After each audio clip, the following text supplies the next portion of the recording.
थोड़े आगे आगे।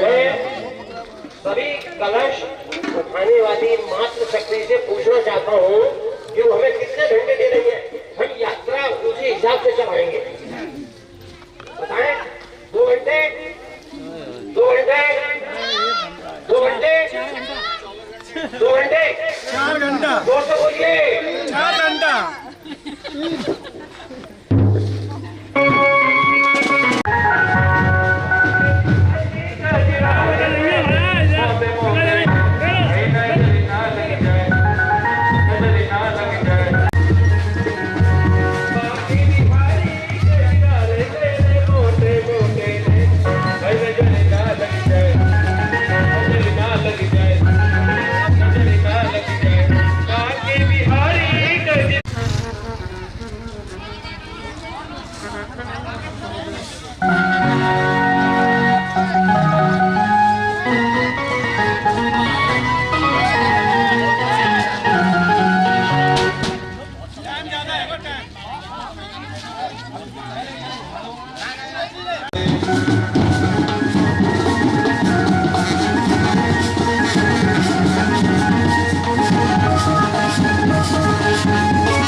ला दे महारानी ला दे मन कारो कारो राजी को पानी ला दे पीछे रस्ते से करोगी रानी ला दे महारानी ला दे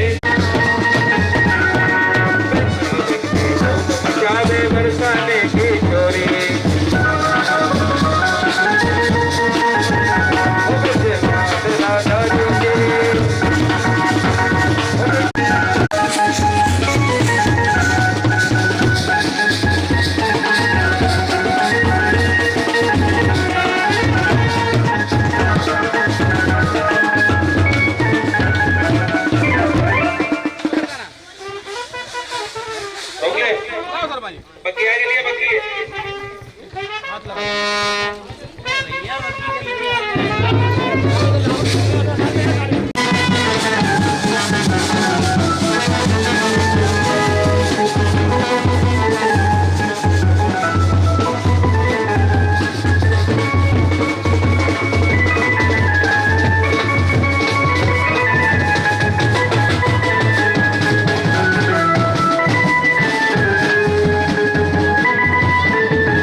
ऐसा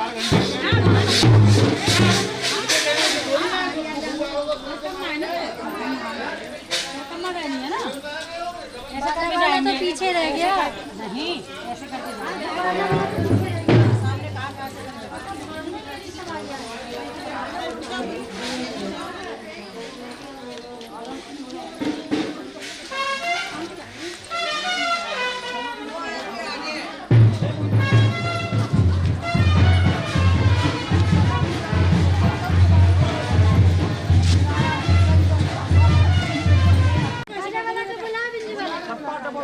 जाएंगे, कोई नहीं जाएगा, कोई नहीं जाना आगे।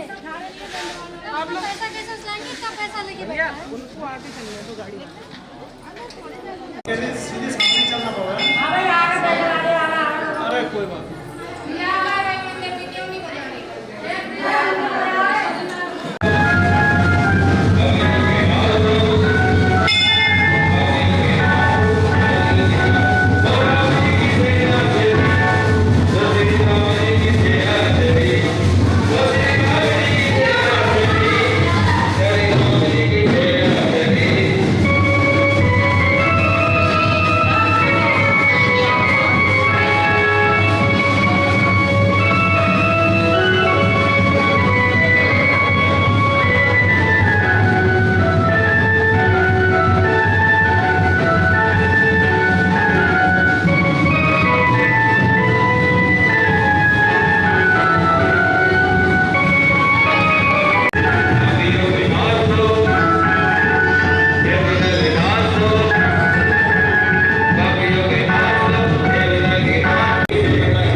मोरी सिया तेरे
वृंदावन बता,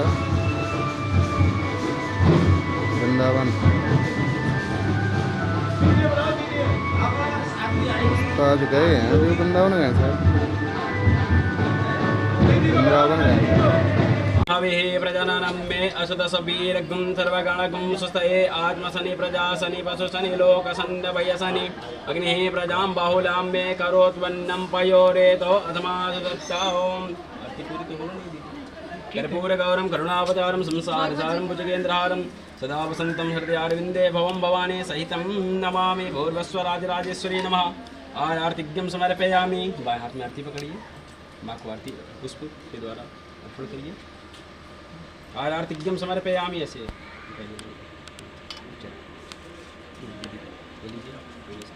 हरि ओम मां देवो शांतिकुम शांति ओम देवो शांतिकुम शांति पृथ्वी शांति रापः शांति लोकर्यः शांति पृथ्व्याः शांति पृथ्वी देवाः शांति ब्रह्म शांति सर्वगुण शांति शांतिरेव शांति सामा शांतिरेधि। फौजी जी ने कही बम बना के कहा फौजी जी ने हमको देता रहा तो आप दोगे मुझे। बोलो श्रीमद् देवी भागवत महापुराण की जय हो।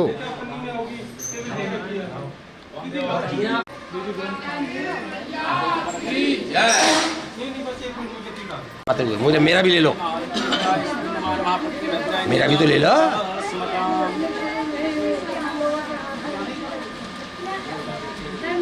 सबको ऐसे घुमाते हुए पूरा ले लो। मात्र शक्ति थकी तो नहीं, 1 घंटे में ही हो गया प्रोग्राम। मैं 2 घंटे का कह रहा था। हैं?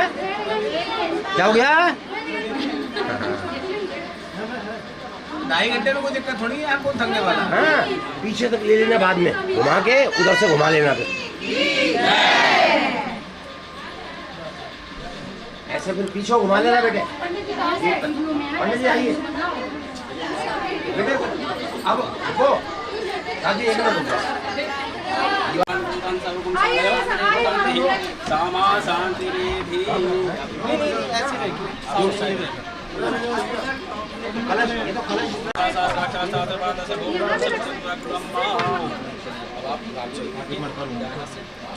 आसन रखा जाए। आप आ जाओ।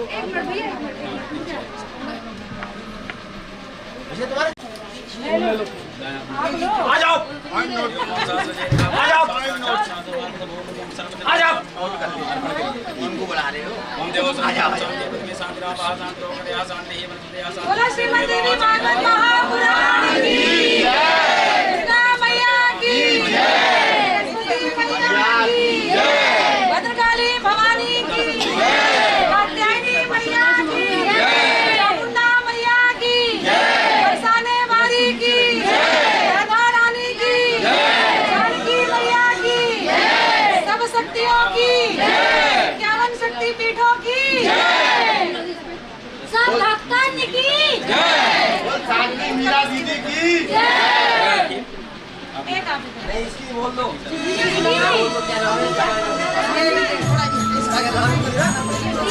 साध्वी जी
रानी भाभी अब जय बोल दिया सबने हमारा ऐसे बोल हल्के में हेलो जय श्री राधे। हरि ओम ओम उपजाते गंधात् पुष्पाणि समर्पयामि।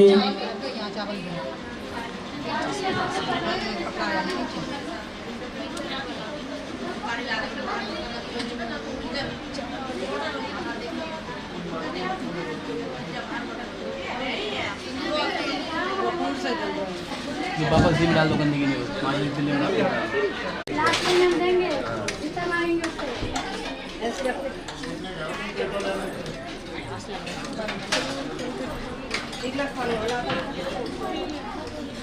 ऐसे ले आओ बेटे इधर ऐसे पूरा ले आओ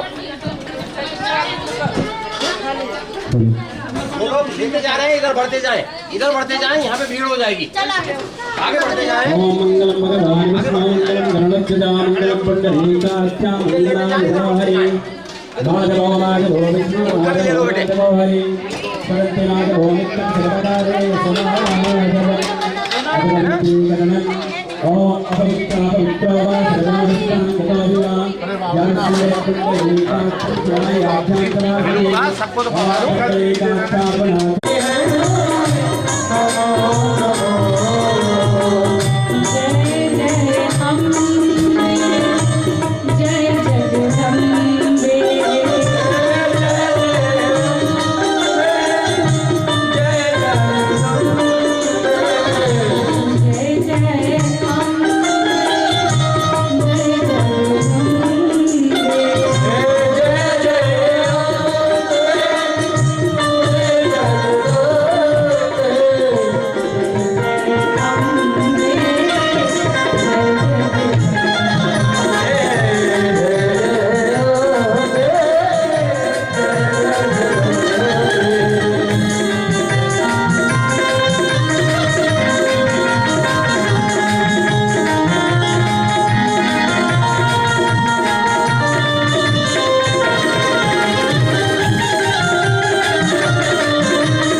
गुरुर्ब्रह्मा गुरुर्विष्णु गुरुर्देवो महेश्वरा गुरुर्साक्षात् परं ब्रह्म तस्मै श्री गुरुवे नमः तस्मै श्री गुरुवे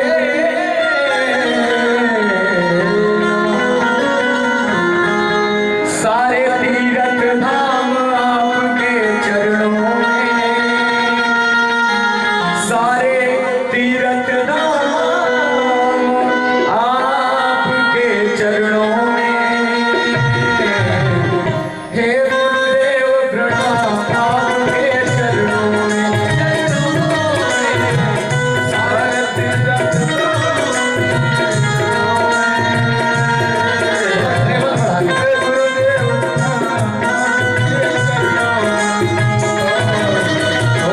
सारे तीरथ धाम आपके चरणों में हे गुरुदेव प्रणाम आपके चरणों में बोलिए सद्गुरु बोलिए गुरुदेव भगवान की जय हो। शरण के परम पावन धरा से पूज्य गुरुदेव का यहाँ आगमन हुआ है और आज ये हम सबका सौभाग्य है, मेरा अकेले का नहीं है, कि जिन गुरुदेव के दर्शन के लिए लोग 2-2, 4-4 साल वेटिंग में रहते हैं, हमको सहज ही ये प्राप्त हो गया। ये राधा रानी की अनायास कृपा हम पर हो गई है, क्योंकि गुरु का मिलना मतलब राधा रानी की कृपा हम पर हो गई। तो ऐसे इस अवसर पर सद्गुरुदेव भगवान के चरणों में उनके आशीष वचन सुनने का हम सौभाग्य प्राप्त करें। सभी अपना स्थान ग्रहण करते हुए शीघ्र और गुरुदेव के आशीष वचन ग्रहण करें, क्योंकि एक घड़ी आधी में पुनियाद तुलसी संगत साधु की हरे ही कोटि अपराध। और गुरुदेव तो नैमिषारण्य की धरा से ही नहीं अपितु व्यास जी महाराज के वंशज हैं, जिन्होंने 18 पुराणों को भारत को नहीं पूरे विश्व को दिया और हम सबको मनुष्य जैसा बनने के योग्य बनाया। ऐसी पावन धरा से गुरु जी हैं, व्यास जी महाराज के वंशज हैं और वहाँ के व्यासपीठाधीश भी हैं। बोलिए सद्गुरुदेव भगवान की जय हो।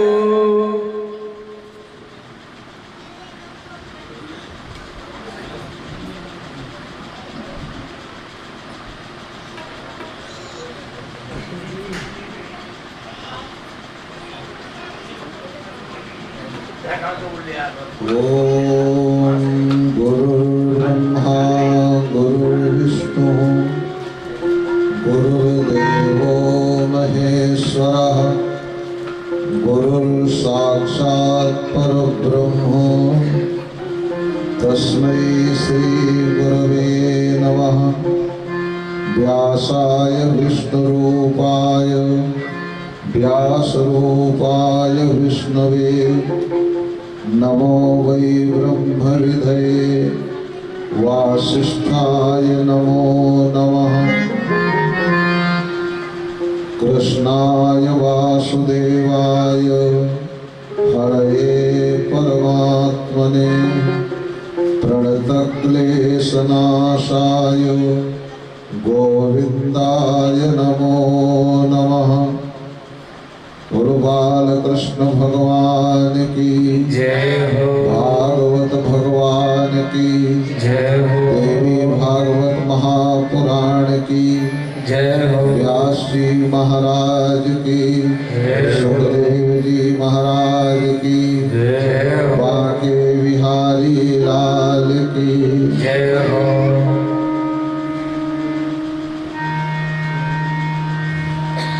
आज ये बड़ा परम पवित्र और सुंदर समय है जब वृंदावन में ये श्री देवी भागवत की महापुराण की कथा ये यहाँ पर हो रही है। और ये भूमि भगवान श्री कृष्ण की है और उनके यहाँ देवी भागवत की कथा, तो मेरी समझ में ऐसा लगता है कि बहुत कम ये कथाएं होती होंगी और ये पहली कथा है। और ये कथा का निमंत्रण देने हमारी जो व्यास जी हैं ये नैमिषारण्य में गए।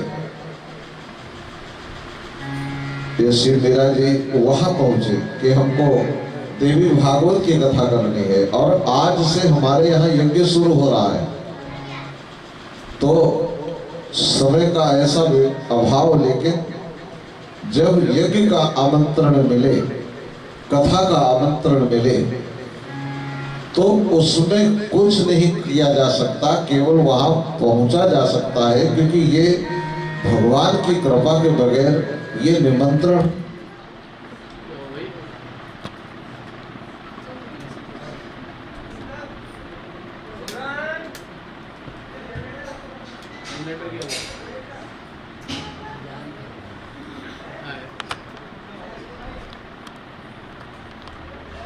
निमंत्रण मिले तो जाना नहीं होता।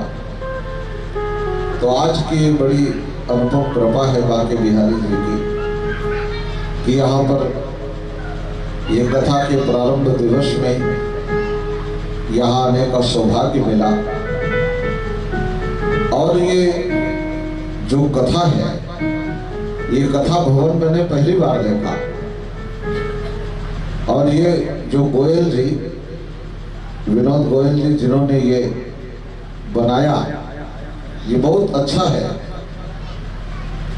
और यहाँ पर देखो कथाएं होती हैं, यहाँ भगवान की हरि चर्चा होती है।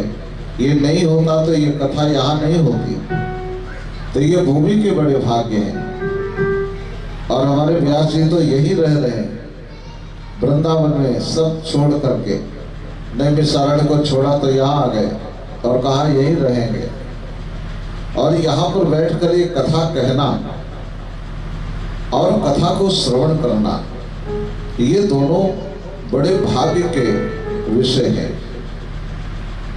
और ये महापुराण देवी भागवत,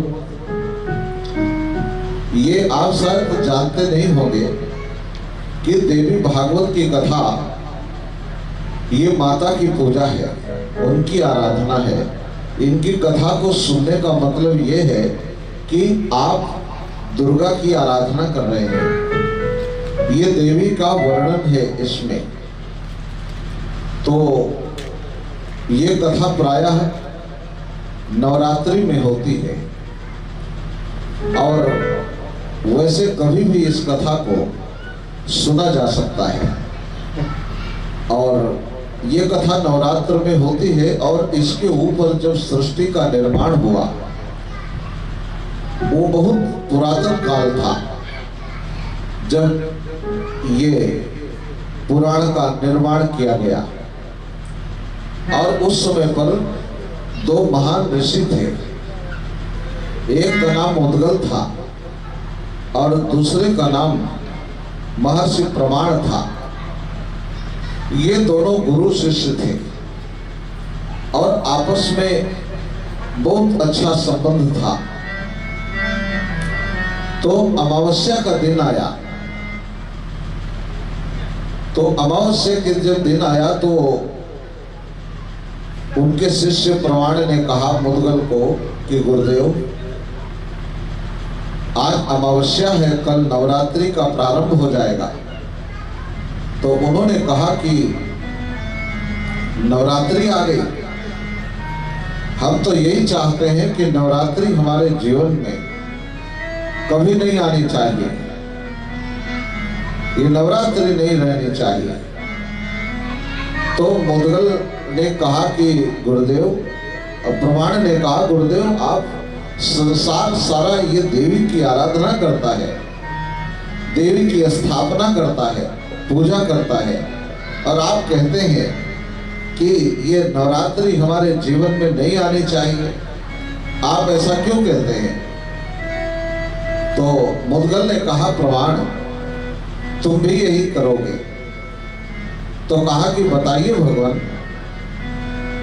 कहा कि दुर्गा की जो पूजा होती है ये 9 दिन की कथा है, ये 9 पारायण होते हैं। 9 दिन कथा क्यों चलती है? आज कितने दिन की है? 9 दिन की है।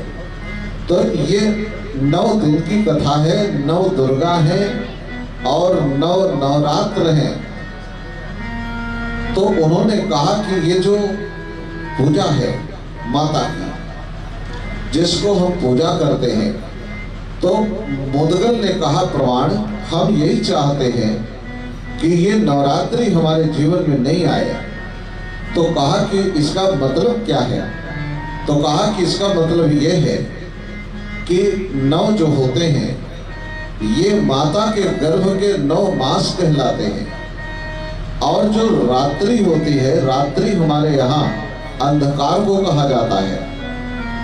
और इस संसार में ये जीवात्मा माता के गर्भ में 9 मास तक रहता है और 9 मास में इतनी रात्रि रहती है, इतना अंधकार रहता है कि प्रकाश का एक अंकुर भी प्राप्त नहीं होता। वो जीवात्मा 9 मास का कष्ट भोगता है और वो परमात्मा से प्रार्थना करता रहता है कि हे परमात्मा, हम रात्रि नहीं चाहते, हम प्रकाश चाहते हैं। संसार में कोई ऐसा प्राणी नहीं है जो संसार में रात्रि चाहता हो, कोई ऐसा प्राणी नहीं है जो अंधकार चाहता हो। सब संसार में प्रकाश चाहते हैं, प्रकाश में आना चाहते हैं, प्रकाश ही उसका जीवन है। अगर प्रकाश नहीं रहता है तो जीवन में अंधकार छा जाता है, और जब जीवन में अंधकार आ जाता है तब वो मानव अपने जीवन में पतित हो जाता है। तो ये जो 9 मास की रात्रि है ये हमारे जीवन में नहीं आनी चाहिए। तो प्रमाण ने कहा कि तो उसके लिए क्या करना चाहिए? कहा नवरात्रि से जो मुक्त होना चाहते हैं, जो चाहते हैं कि हमको ये रात्रि में नहीं जाना पड़े, 9 मास का गर्भवास नहीं भोगना पड़े, उसके लिए दुर्गा पूजा का विधान है। तो उन्होंने कहा कि दुर्गा पूजा का मतलब क्या है? तो उन्होंने कहा कि दुर्गा पूजा का मतलब यह है कि दुर्गा हमारे यहाँ ज्ञान को कहा जाता है। जो व्यक्ति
ज्ञान का मतलब क्या होता है? ज्ञान का मतलब, जैसे जब कथा शुरू हुई तब ऋषियों ने कहा कि हम अज्ञानी हैं, और शौनक तैयार, जो सूत थे वो तैयार नहीं थे कथा करने को। वो कहते थे हम कथा नहीं सुनाएंगे, आप हमको प्रूव करो कि समाज में अज्ञान आ गया है। तो उन्होंने कहा कि समाज में जो अज्ञान है वो कैसे सिद्ध होगा? ज्ञान का मतलब ये है कि आप किसी वस्तु को जानना और उस पर चलना, इसको ज्ञान कहते हैं। हर व्यक्ति जानता है झूठ बोलना पाप है, फिर भी झूठ बोल रहा है, इसको अज्ञान कहते हैं। अज्ञान को नष्ट करने के लिए ज्ञान का वर्णन किया गया है। तो महर्षि मुद्गल महर्षि प्रमाण को कह रहे, वहां परिवार नहीं है। भगवान ने कहा है, भक्त हमेशा भगवान को कहता है, मैं जग में रहूं तो ऐसे रहूं ज्यों जल में कमल का फूल रहे। भक्त भगवान को ये कहता है कि मैं भागूंगा नहीं। ज्ञान हमको जब प्राप्त हो जाएगा तो मैं अपनी पूरी जिम्मेदारियां निभाऊंगा, पुत्र पुत्रियों की सेवा करूंगा, बेटियों का विवाह करूंगा, सबका विवाह करके, बच्चों का विवाह करके सब काम करूंगा।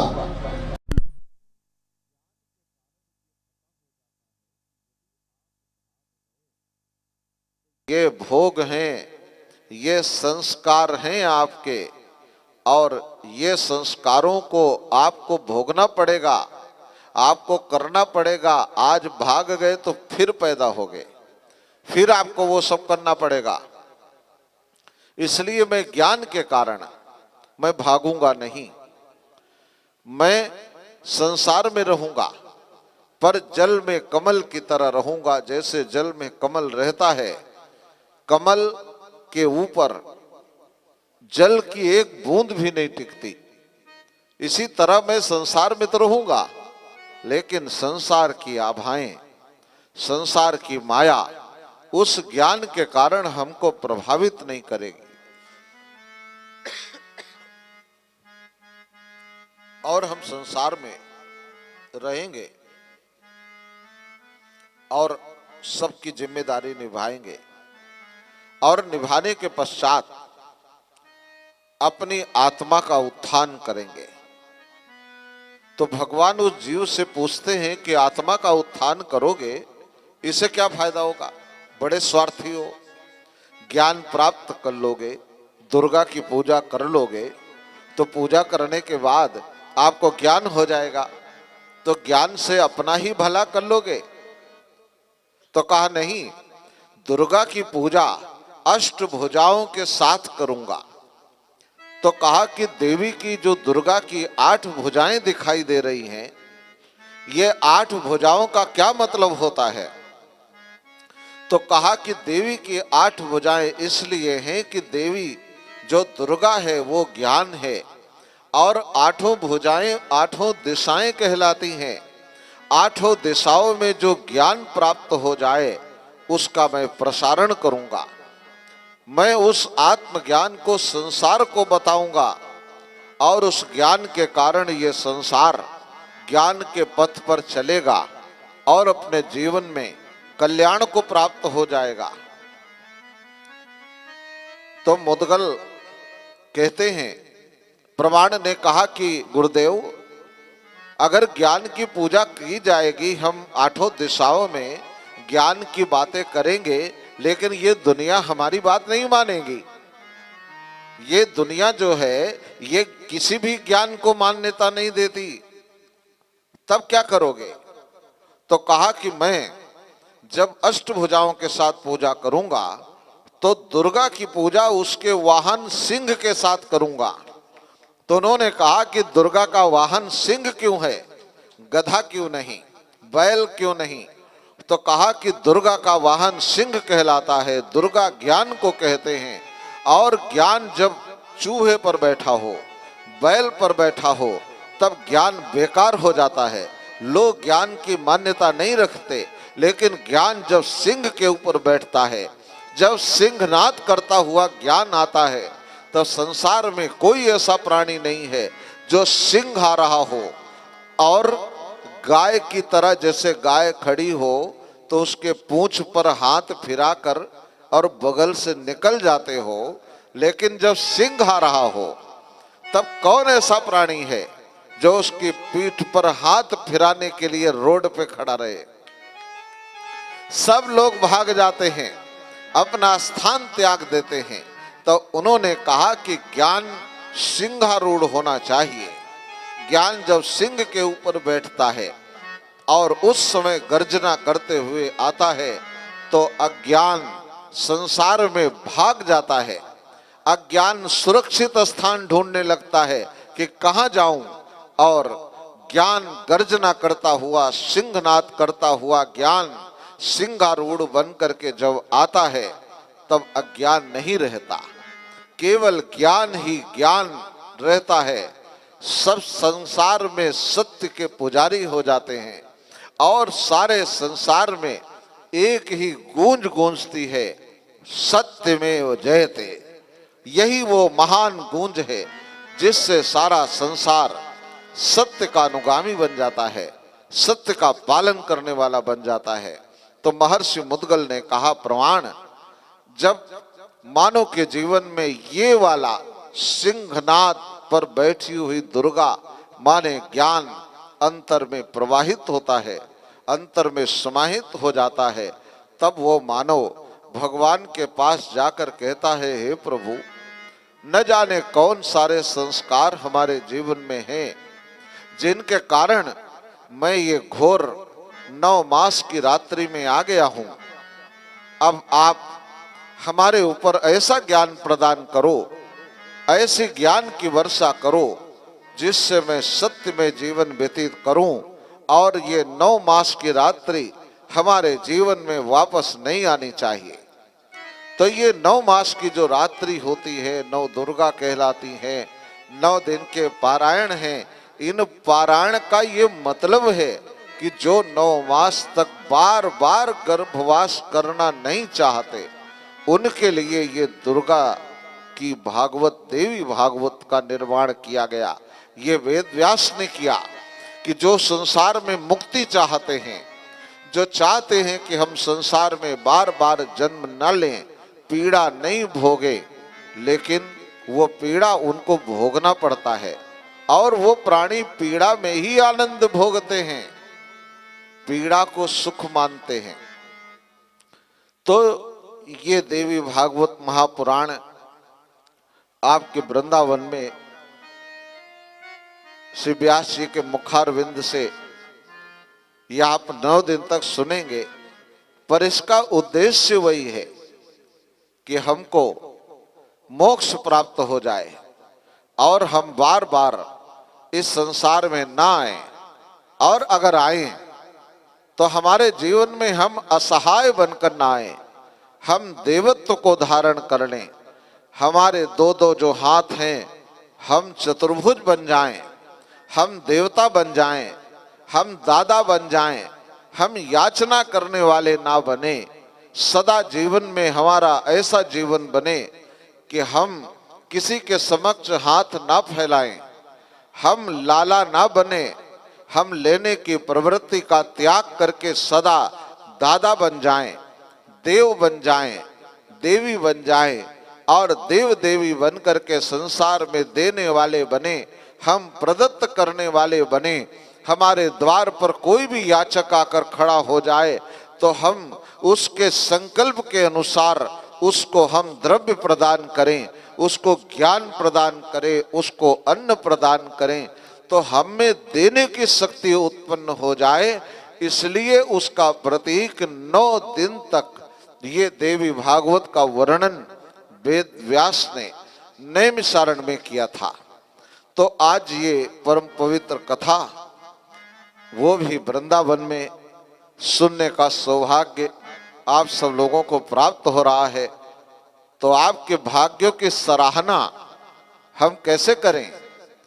हमारे पास तो शब्द नहीं है कि जो हम आपके भाग्यों की सराहना कर सके, क्योंकि ये देवी भागवत की कथा बिना प्रभु की कृपा के नहीं मिलती। और ये यहाँ हो रही है वृंदावन में, और वृंदावन के जो प्रभु हैं वो बाके बिहारी लाल हैं। तो ये कथा वो सुनना चाहते हैं, आपका तो माध्यम है, आप तो बैठे हैं, वो सावधानी पूर्वक सुनेंगे और एक एक शब्द को सुनेंगे। वो जो यहाँ हो रहा है वो वहां सुन रहे होंगे, वो प्रसन्न हो रहे होंगे, क्योंकि ये जो भूमि है कैसी है। आप सोचो, वृंदावन का चुनाव क्यों किया गया? जब आप छुट्टी होती है दिवाली की, कभी होली की होती है, तो आप अपनी मनपसंद जगह चले जाते हो, कहते हो वहां छुट्टी मनाने जाएंगे। कोई जम्मू चला गया, कोई कश्मीर, कोई शिमला। तो जब देवताओं को कोई परेशानी होती थी, उनको जब छुट्टी मिलती थी और सोचते थे कि अब दिवाली हो गई, सारे लोग कुलिया चूरा चबवा लिए, सब त्योहार हो गए, अब हम भी छुट्टी मनाने जाएं, तो सब देवता वृंदावन में छुट्टी मनाने आते थे। उनका ये तीर्थ कहा जाता था द्वापर के काल में। और द्वापर में जब ब्रज में आते तो यहाँ पर बड़ा सुंदर था, यहाँ ऋषि मुनियों के आश्रम थे, यमुना जी बह रही थी, यहाँ पर वेद मंत्रों के उच्चारण, यहाँ ज्ञान की गर्जना, ये सब वृंदावन में होती थी। इसलिए नंद बाबा ने गोकुल छोड़ा था और कहा था वृंदावन में चलो। तो वृंदावन का मतलब क्या है? तो गोकुल छोड़ने का मतलब ये था कि 5 साल के जब कन्हैया हो गए तब उन्होंने गोकुल से वृंदावन में शिफ्ट कर लिया। तो आपका बच्चा जब 5 साल का हो जाए तब उसको लाड़ प्यार की अवस्था से निकाल देना चाहिए और उसको वृंदावन ले आना चाहिए, क्योंकि 5000 साल पहले नंद बाबा ने, यशोदा मैया ने यही फैसला किया था। उन्होंने कहा था कि अब हम वहां नहीं रहेंगे, हम वृंदावन रहेंगे। माने जब बच्चा 5 साल का हो जाए तो वृंदावन ले जाओ।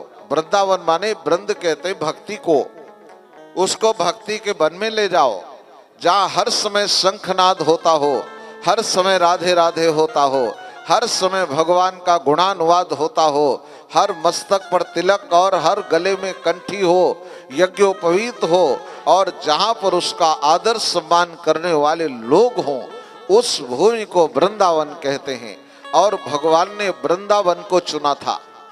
मथुरा चले गए वो ठीक था, लेकिन वचन दिया था कि वृंदावनम परित्यज्य पादमेकं न गच्छति, एक पग वृंदावन को उससे दूर नहीं जाएंगे। तो भगवान वृंदावन में नित्य वास कर रहे हैं। अगर मथुरा गए होते तो आप वृंदावन में क्या कर रहे थे? अभी भी क्या कर रहे हैं? घर बना के रह रहे हैं। क्यों रह रहे हैं? क्योंकि वो यही है, वो कहीं नहीं गया, क्योंकि उसने कहा था कि हमको भक्ति बहुत प्रिय है। मद भक्ता यत्र गायन्ति तत्र तिष्ठामि नारद। जहाँ गीत होते हैं, जहाँ भजन होते हैं, तो आप सब बहुत बड़भागी हैं। और आपके भाग्यों की सराहना हम किन शब्दों में करें? जो देवता स्वर्ग में बैठे हैं उनको भी जलन हो रही होगी, और वो भी अपना सिर पीट रहे होंगे कि हम भी अगर मनुष्य होते तो हम भी वृंदावन में जाकर ये देवी भागवत कथा में सम्मिलित हो जाते। लेकिन उनको ये प्राप्त नहीं है, जो देवताओं को भी प्राप्त नहीं है वो आपको प्राप्त है। तो आपके भाग्यों की सराहना हम कैसे करें, किन शब्दों में करें? तो बस इतनी बात कहना था कि ये कथा आपको मिली है और सावधान होकर सुनना। ये हमेशा कथा में व्यास जी बार बार बोलेंगे कि सावधान होकर सुनो। तो सावधान होकर सुनने का मतलब ये है कि अगर आपका दिमाग मोबाइल में बिजी होगा, आप कहीं और सोच रहे होंगे, तो अपने समस्याओं को लेकर भी आप आए होंगे कि हमारी ये समस्या है और हम पूछेंगे तो व्यास जी मंच से ही उस समस्या का समाधान कर देंगे। कथाओं के माध्यम से कुछ न कुछ बोलेंगे जिससे हल निकल आएगा, लेकिन आप सावधान नहीं होगे तो आप अपनी समस्या का हल समझ नहीं पाओगे। तो इसलिए सावधानी पूर्वक इस कथा को सुनो और संपूर्ण ध्यान लगा करके जागृत होकर, और सोना भी नहीं, ये भी ध्यान रखना, क्योंकि कथा में नींद बहुत आएगी। तो खाना खा के आओगे 3 बजे तो फिर जीभ बहुत सताती है, 4 बजते ही कहेंगे चाय मिल जाए जरा थोड़ा। तो जीभ को बस में रखना। और ये कथा सबके लिए मंगलदायिनी हो, और जो लोग संकल्प लेकर आए उन सबके संकल्पों की पूर्ति हो। यही हमारा आज का निवेदन भगवान से कि जिनका जो संकल्प है वो पूर्ण हो जाए और ये कथा सबके लिए कल्याणकारिणी हो। और व्यास जी ने हमें यहाँ बुलाया, नैमिषारण्य से चलकर यहाँ आए, तो मैं आपके भाग्यों की बहुत सराहना करते हैं। आपने बालपन से बहुत कथा की, और जब जब कथा कहीं हुई, हर कथा में तो नहीं जा पाए। पिछली बार एक कार्यक्रम था यहाँ वृंदावन में, तो आपके माध्यम से ही हम यहाँ आए थे। और आज दूसरी बार ऐसा हुआ कि हम फिर यहाँ पर कथा के द्वार से आए। तो ये हमारे भी भाग्य है कि कथा के माध्यम से सब लोगों से मुलाकात हो गई। हमारे आचार्य जी ये मंत्र बहुत अच्छा बोलते हैं, मैं ऊपर सुन रहा था, बहुत सुंदर मंत्र बोलकर पूजा करा रहे थे। तो हमारे मन में बड़ी प्रसन्नता हुई, और गुप्ता जी को तो हम बहुत आशीर्वाद देते हैं कि ये यजमान बने और पुष्प वर्षा करते हुए वहाँ से लेकर आए। और आपने जो ये हमें दिया है, ये वस्त्र बहुत मूल्यवान है, क्योंकि मैं जब पेरिस गया था एक बार, तो हमको यही चादर सेम हमको दी गई थी। तो हमको पता है कि वहां पर बहुत ठंडक होती है, फिर भी वहां पर इसको पहनने से ठंडी नहीं लग रही थी। अच्छा गोयल जी ने, अच्छा ठीक है, उन्होंने गोयल जी ने जो दिया है, तो वो तो वहां बैठे हुए हैं करनाल में, और अब हमारी उनसे बात भी हुई। तो हमने कहा कि आपने वृंदावन में ये बनाया है, बहुत अच्छा लगा मुझे, और आप बहुत जल्दी और अच्छा एक भवन बनाइए इससे बड़ा, जिससे यहाँ और कथा हो। हाँ, बन रहा है बिल्कुल, और ये बनता रहेगा। तो ये द्रव्य का सदुपयोग है। पैसा तो सभी के पास होता है, लेकिन पैसे का सदुपयोग किया जाना ये सबके भाग्य में नहीं होता। और ये दूसरा सदुपयोग कथा है कि कथा हो रही है। ये कथा सबको नहीं मिलती, व्यथा तो सबको मिलती।